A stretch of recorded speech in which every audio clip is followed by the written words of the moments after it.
This is part 3 of our lecture on South and Southeast Asia.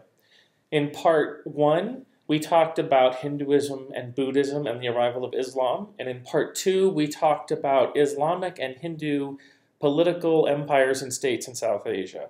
So this is our last part of this lecture, and we will be talking about Southeast Asia. So in Southeast Asia, what we're going to see is, if we go back before 1200, we see that the people were living in small tribal villages, farming, hunting and gathering, those kinds of things, and that's reflected here in this picture. This line right here represents the coastline. Then Indian merchants are going to come in using the monsoon winds, and they're going to make contact with these people in Southeast Asia. And as they come in bringing trade goods from South Asia, this local village leader, maybe along the coast, he's going to trade with the Indian merchants. And of course, whenever there's trade, there's cultural diffusion. He's going to talk to them about their homeland and their religion and their society and their culture. And just like always, cultural diffusion is like a buffet table. You put on your plate what you like, aspects of their culture you like, and you say no thank you to the things that they don't like. And so we're going to talk about how this cultural diffusion, this cultural transfer will happen between South and Southeast Asia.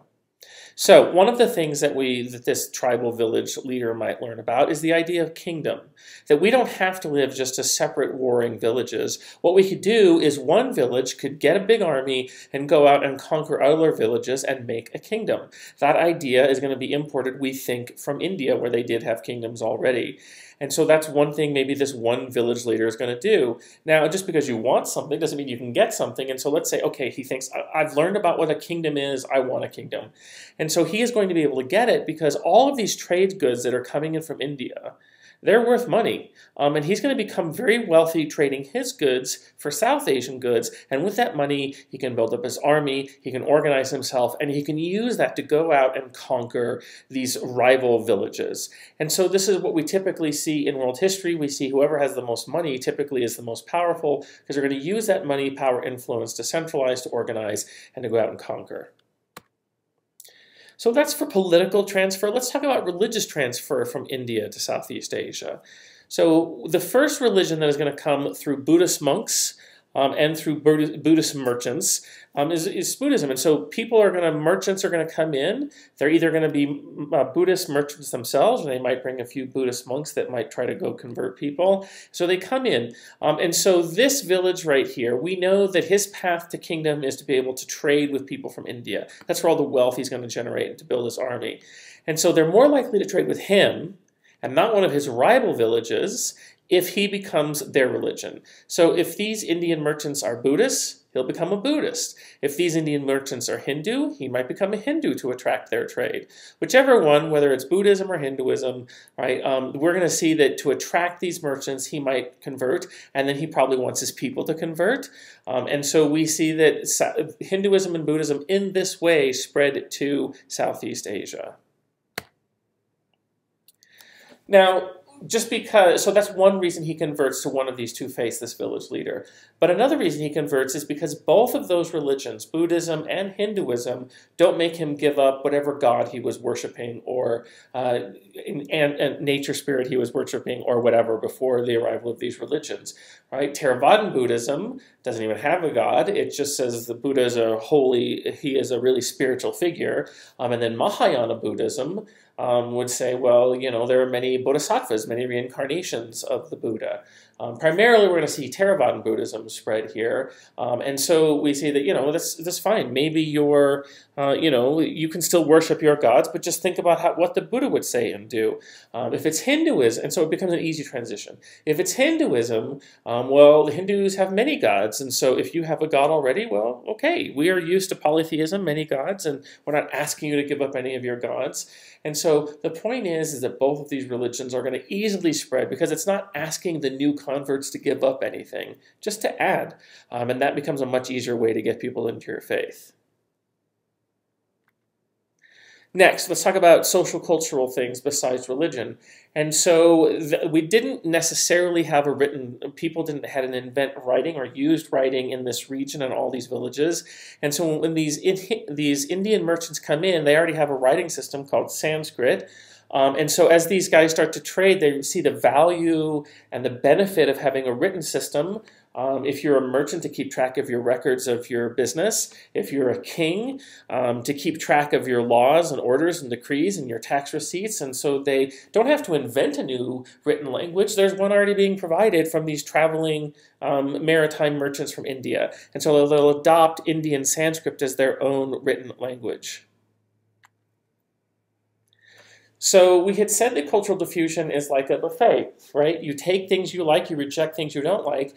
And so if I'm this village leader here who's trading with India and adopting their religion and adopting their written language and all of these things, will I adopt the caste system from India as well? And that is one of the things that they say, no, thank you, I don't want that on my plate. It doesn't appeal to me. I'll take these other things, but I won't take that.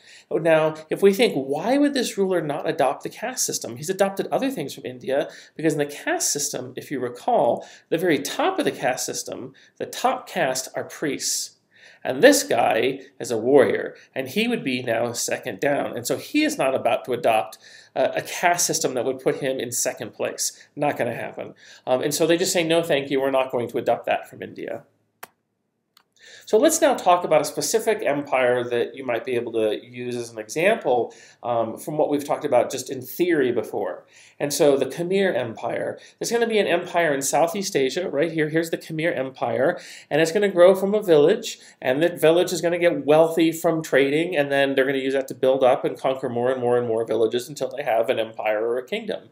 And so here's an example of that process in action. Now, at first, the rulers were Hindu. The first merchants that are going to visit this area are Hindu. But then, as time goes on and more Buddhist monks and merchants visit the Khmer Empire, they're going to gradually switch to Buddhism. So those are examples of interaction between South Asia and Southeast Asia. So let's now talk about an interaction between Southeast Asia and East Asia, which is mostly China. So we had talked about what's coming in here, written language, the idea of kingdom, trade, Hinduism, Buddhism. But from China, that they're also trading with China, we're going to get this idea of civil servants, of bureaucrats. Bureaucrats are highly educated, trained government workers that are very loyal to the emperor because he gives them their education, and then he also gives them their position and their salary, and basically anything that they have in life is provided for by the ruler, and so they're going to be very loyal. That idea comes from China, and so the Khmer Emperor rulers are going to take some things from India culturally, but they really like this government system from China, because that's going to help you centralize and create loyal servants that will do what you say and not rebel.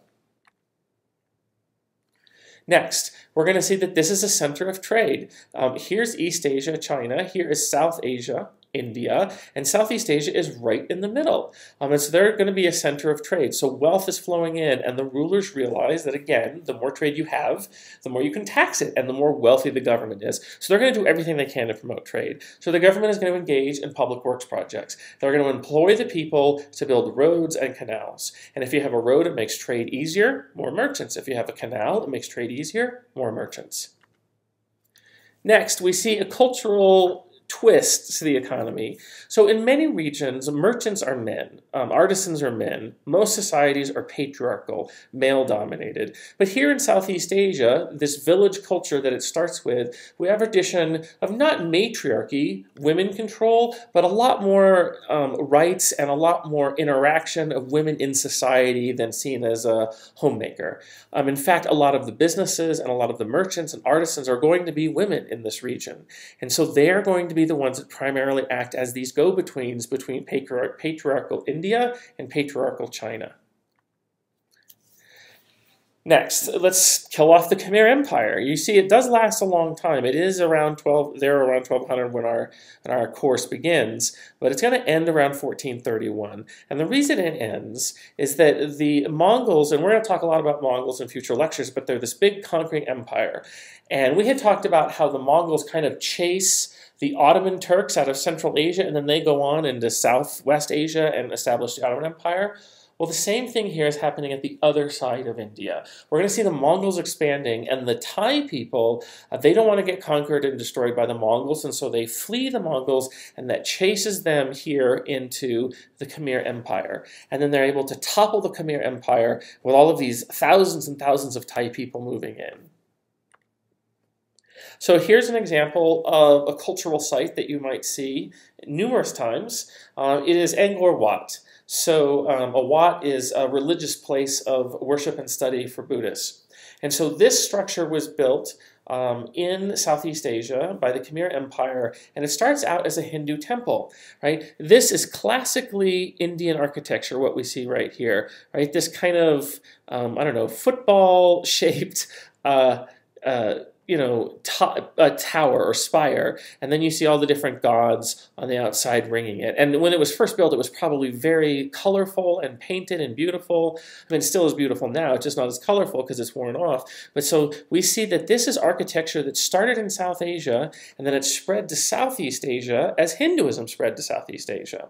Well, as the Khmer Empire switches to Buddhism, it's going to move from being a Hindu temple to a Buddhist Wat, a Buddhist place of worship. And then the Khmer Empire is just going to keep adding on and adding on and adding on to it. And it's this absolutely huge structure today that you can go and see and walk around. It's a World Heritage Site. Absolutely amazing.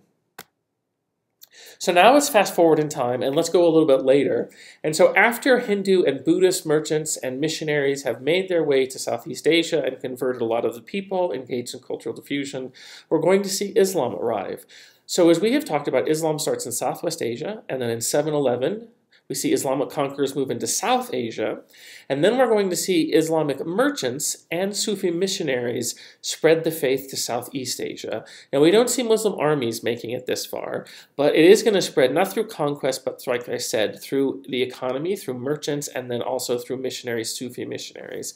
So, in regions that have not previously been converted to Buddhism or Hinduism, let's say here is a small Southeast Asian village, and he hasn't engaged in a lot of trade with India. But now, fast forward in time, we see Muslim merchants in the Indian Ocean, and maybe a Muslim merchant will come down here, and he will bring in Islam. Now, why would this guy convert to Islam? Well, we've talked about it before. Just like up here with Hinduism and Buddhism, he wants to attract merchants to his village, so maybe he can be strong and powerful and wealthy, and so he will convert to Islam. And so we see parts of Southeast Asia now getting a new faith, Islam, into the region.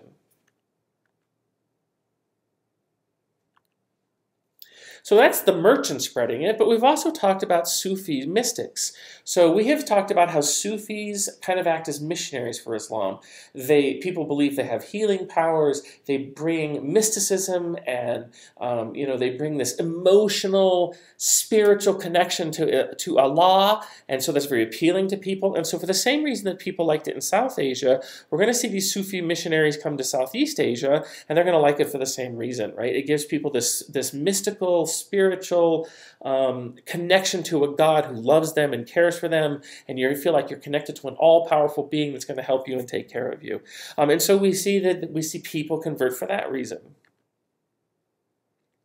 And it's popular among the lower classes, just like in India, where we have the caste system, where lower classes were attracted to have, instant ability to reach, enlightenment or heaven instead of going through all these different life cycles. Well, here in Southeast Asia, they don't have the caste system, but if I'm a low-class person in society, let's say I don't have any wealth and I'm barely getting by, well, Islamic Sufis come in, or Islamic merchants come in, and they talk about their faith, and they say in their faith, all believers are equal in the eyes of their God, Allah. That's very appealing. That puts me on the same spiritual level as even the rich people.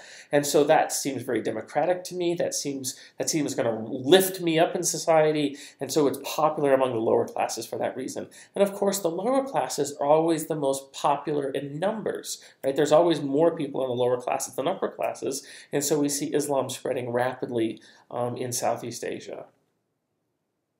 Next, how does Islam impact women in Southeast Asia? Because you remember, we had said that women typically own businesses and are artisans and have a lot of social freedom and a lot of economic freedom in Southeast Asia.